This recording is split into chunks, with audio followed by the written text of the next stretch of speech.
नमस्ते दोस्तों। आज अपन बेसिक कंसेप्ट ऑफ सोशियोलॉजी की इस श्रृंखला में संस्कृति का अर्थ, परिभाषा, उसके प्रकार, प्रकृति या विशेषताएं, इनका आज विचार करेंगे। इनको आज अपन देखेंगे। संस्कृति किसी समाज में गहराई तक व्याप्त गुणों के समग्र स्वरूप का नाम है, जो उस समाज के सोचने, विचारने, कार्य करने के स्वरूप में अंतर्निहित होता है। यह क्रू धातु से बना है। इस धातु से 3 शब्द बनते हैं।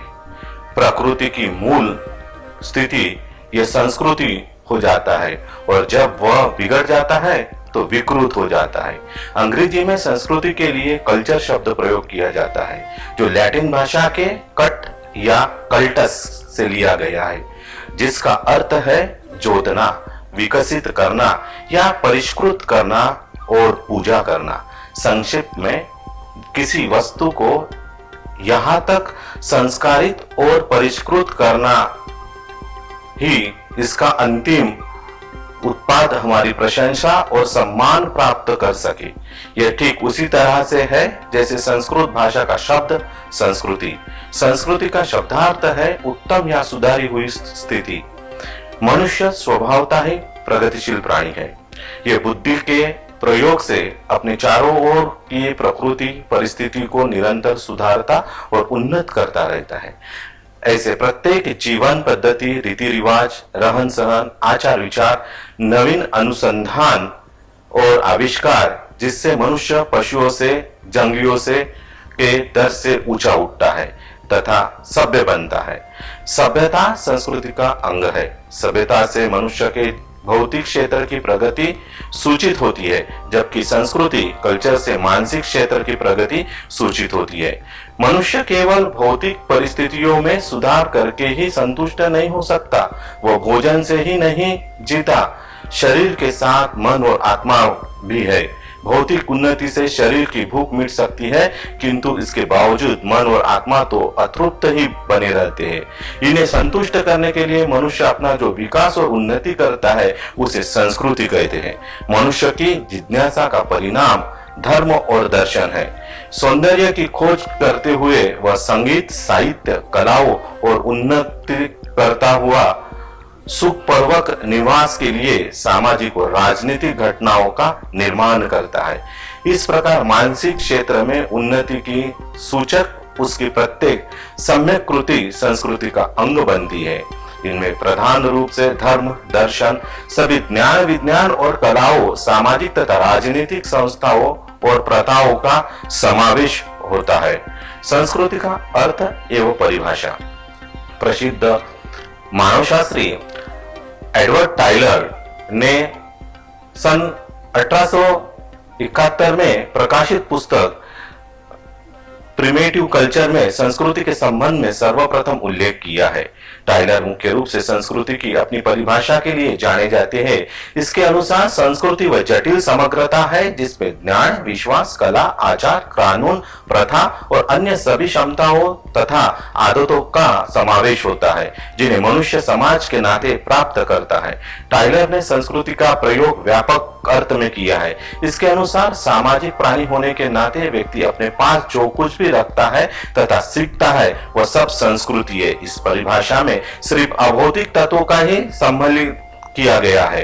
रॉबर्ट बियरस्टेड सोशल ऑर्डर द्वारा संस्कृति की दी गई परिभाषा में कहते हैं, संस्कृति वह संपूर्ण जटिलता है जिसमें वे सभी वस्तुएं सम्मिलित है जिन पर हम विचार करते हैं, कार्य करते हैं और समाज के सदस्य होने के नाते अपने पास रखते हैं। इस परिभाषा में संस्कृति दोनों पक्षों को, भौतिक एवं अभौतिक को सम्मिलित किया गया है। हास्कोविटस मैन एंड हिज वर्क के शब्दों में संस्कृति पर्यावरण का मानव निर्मित भाग है।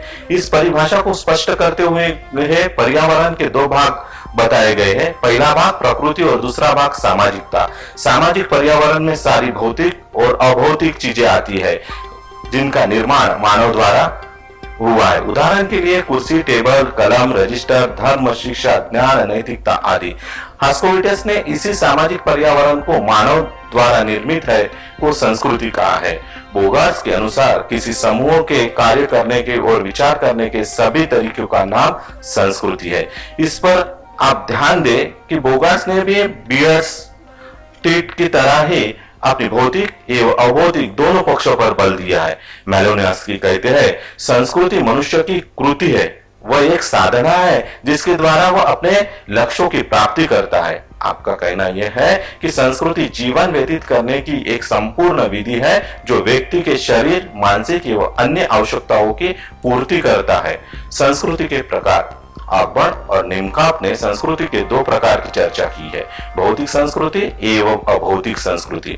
भौतिक संस्कृति के अंतर्गत उन सभी भौतिक एवं मूर्त वस्तुओं का समावेश होता है जिनका निर्माण मनुष्य के लिए किया गया है तथा जिन्हें हम देख सकते हैं, छू सकते हैं। भौतिक संस्कृति की संख्या आदिम समाज की तुलना में आधुनिक समाज में अधिक होती है। बियरस्टेड ने भौतिक संस्कृति के समस्त तत्वों को मुख्य 13 वर्गों में विभाजित किया है और स्पष्ट करने का प्रयास किया है। मशीन, उपकरण, बर्तन, इमारतें, सड़कें, पुल, शिल्प वस्तुएं, कलाकृति, वस्त्र, वाहन, फर्नीचर, खाद्य पदार्थ, औषधियां आदि। अभौतिक संस्कृति। अभौतिक संस्कृति के अंतर्गत उन सभी अभौतिक एवं अमूर्त वस्तुओं का समावेश होता है जिनमें कोई माप, तोल, आकार या वर्ण आदि नहीं होते। अभौतिक संस्कृति सामाजिक एवं सीखने की प्रक्रिया द्वारा एक पीढ़ी से दूसरी पीढ़ी में हस्तांतरित होती है। इस प्रकार हम ये कह सकते हैं कि अभौतिक संस्कृति का तात्पर्य संस्कृति के उस पक्ष में होता है जिसका कोई मूर्त रूप नहीं होता, बल्कि विचारों एवं विश्वास के माध्यम से मानव व्यवहार को नियंत्रित, नियमित एवं प्रभावी करता है। बियरस्टेड ने अपने अभौतिक संस्कृति के अंतर्गत विचारों और आदर्श नियमों को सर्वाधिक महत्वपूर्ण बताया और कहा है कि विचार अभौतिक संस्कृति का मुख्य अंग है। विचारों की कोई निश्चित संख्या हो सकती है, फिर भी बियरस्टेड ने विचारों को कुछ समूहों में प्रस्तुत किया है। वैज्ञानिक सत्य, धार्मिक विश्वास, पौराणिक कथाएं, उपन्यास, साहित्य, अंधविश्वास, सूत्र, लोककृति आदि सभी विचार अभौतिक संस्कृति के अंग होते हैं। आदर्श नियमों का संबंध विचार करने से नहीं बल्कि व्यवहार करने के तौर तरीके से होता है, अर्थात व्यवहार के उन नियमों या तरीकों को जिन्हें संस्कृति अपना आदर्श मानते हैं आदर्श नियम कहा जाता है। बियरस्टेड ने सभी आदर्श नियमों को 14 भागों में बांटा है। कानून, अधिनियम, नियम, नियमन, प्रथाएं, जनरीतियां, लोकाचार, निषेध, फैशन, संस्कार, कर्मकांड, अनुष्ठान, परिपाठ, सदाचार। संस्कृति की प्रकृति या विशेषताएं। संस्कृति के संबंध में विभिन्न समाजशास्त्रियों के विचारों को जानने के बाद उनकी कुछ विशेषताएं स्पष्ट होती है जो उसकी प्रकृति जानने और समझने में सहायक होती है। ये कुछ विशेषताओं का विवेचन यहाँ हम करेंगे। संस्कृति सीखा हुआ व्यवहार है। संस्कृति एक सीखा हुआ व्यवहार है। इसे व्यक्ति अपने पूर्वजों से के वंशानुक्रम के माध्यम से नहीं प्राप्त करता बल्कि समाज के सामाजिकरण की प्रक्रिया द्वारा सीखता है। यह सीखना जीवन भर पर्यंत अर्थात जन्म से मृत्यु तक निरंतर चलता रहता है।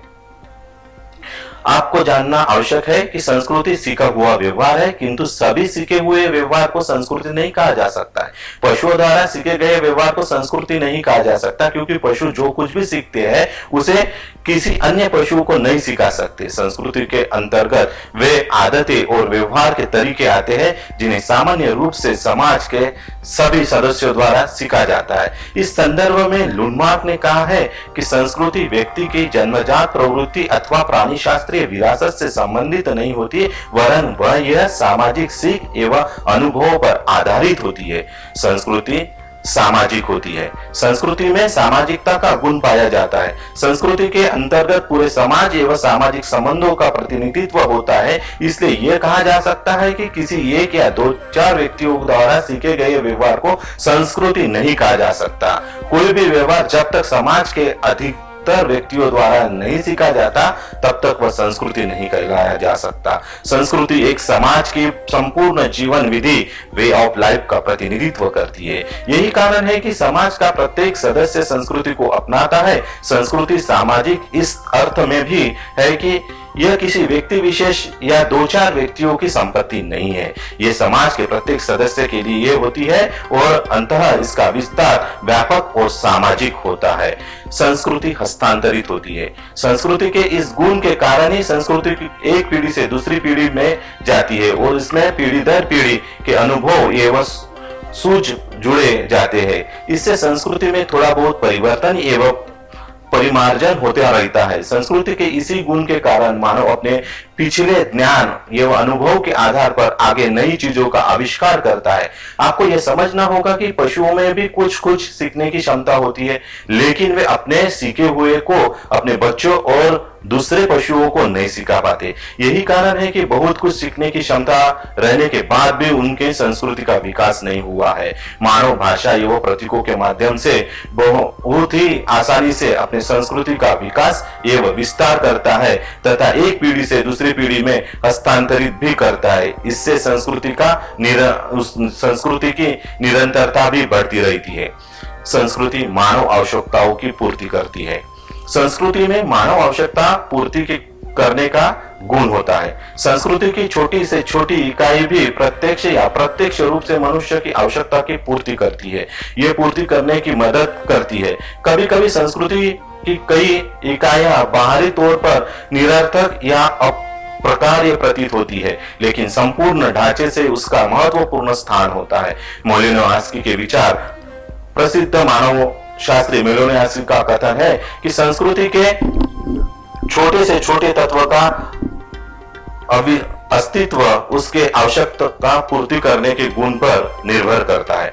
जब संस्कृति के सभी तत्व में आवश्यकता पूर्ति करने का गुण नहीं रहा जाता तो उसका अस्तित्व भी समाप्त हो जाता है। उदाहरण के तौर पर प्राचीन काल से जो संस्कृति के तत्व थे वे समाप्त हो गए क्योंकि वे अनावश्यक पूर्ति में असमर्थ रहे। इसमें सती प्रथा का उदाहरण के रूप में देखा जा सकता है। इसी प्रकार व्यवस्था में कई इकाई छोटी कभी कभी बहुत छोटी प्रतीत होती है, मगर व्यवस्था के लिए वो कई इकाई भी काफी महत्वपूर्ण होती है। इस प्रकार संस्कृति का कोई भी तत्व अपर्याप्त तो नहीं होता, बल्कि किसी भी रूप में मानव की आवश्यकता की पूर्ति करता है। प्रत्येक समाज की अपनी विशिष्ट संस्कृति होती है। प्रत्येक समाज की एक विशिष्ट संस्कृति होती है। हम जानते हैं कि कोई भी समाज एक विशिष्ट भौगोलिक एवं प्राकृतिक वातावरण के लिए है।